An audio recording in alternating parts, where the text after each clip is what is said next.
Controversy, opinion, point of view. This is Prime News. Disturbing video out of New York City. 2 city morgue workers are seen dragging a man's body out of a building. Now the victim's sister is suing the medical examiner's office. Take a look at this video from the building's surveillance cameras. You can see 2 workers rappel Macbeth's body out of the elevator, down the hall, but it didn't end there. Instead of using a gurney and taking Macbeth's body down a ramp, the worker drags his body down the cement steps. Then he and another worker shove Macbeth's body into a van. Well, maybe even worse is these guys could have gotten away with it if it weren't for the building super who witnessed the whole thing and called the family. Well, I was pretty angry. The fact that he did that, because that could have been one of my members, one of my family members that was being dragged like that, and that's the reason that I brought it to everybody's attention. Rappel Macbeth died from complications from his medication. Both city workers received letters in their files. The medical examiner's office says it can't comment on an active lawsuit, but the office spokesperson did say, "We assess the situation when we remove a body from any premise." Joining me now, Stanley Macbeth, Rappel's brother, their sister, Sandy Macbeth Tuitt, who filed the lawsuit, and her attorney, Sal DeSantis. Thank you all for joining us. And Samuel and Sandy, first of all, my condolences for your loss, and what a terrible, terrible part of the story we have to talk about now. But I want to ask both of you what your reaction is the first time that you saw that videotape. I'll start with you, Samuel. Yesterday was the first time I saw the video, and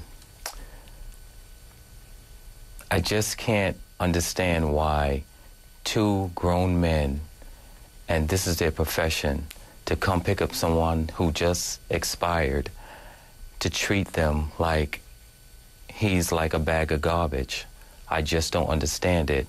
And what really appalled me is when the other gentleman came out of the elevator and looked around to make sure no one's seen him, and they just continued doing this like it was a normal thing they do.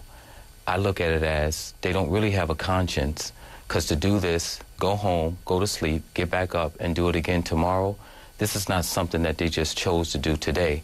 I think this is something that they do on a regular. Sandy, how about you? The first time that you saw this video, what was your reaction?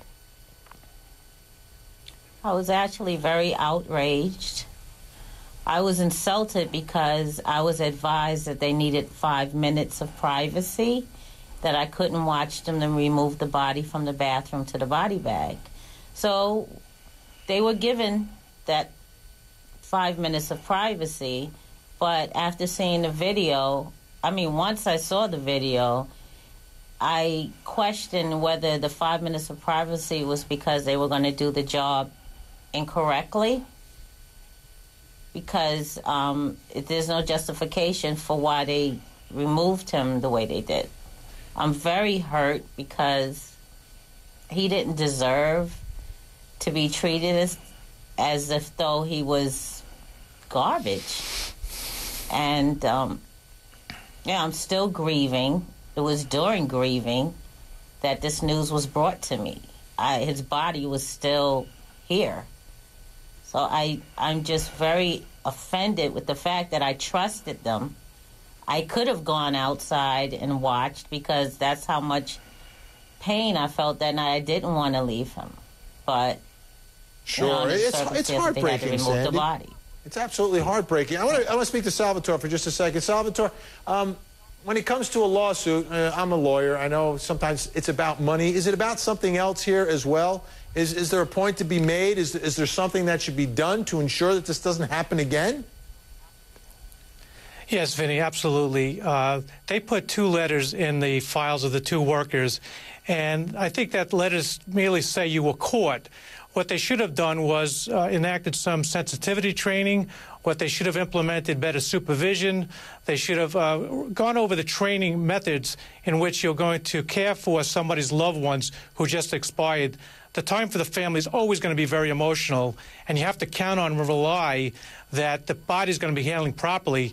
You know, I got a text from somebody, a woman in Staten Island, who said in September of 2009, she witnessed two gentlemen like this, the text, throw her brother-in-law down a set of stairs. Oh, my goodness. And she just said to us, you go on, and I think this is the tip of the iceberg. I really do. Yeah. Samuel, what would you like to see happen to these two guys? To tell you the truth, I don't like for anyone to lose their job. But due to the circumstances, I think they really need to understand what they did and to look at the situation to where if someone did someone in your family like this, how would you feel? Would you be outraged? Would you feel that they need to lose their job? And if it comes down to that, to where they're terminated because they didn't do their job correctly, well then, you know what, so be it. Yeah. That's just the way I feel. Samuel and Sandy, again, thank you so much. I know it's a difficult time for you, but we really do appreciate it. Salvatore, thank you as well. Moving on.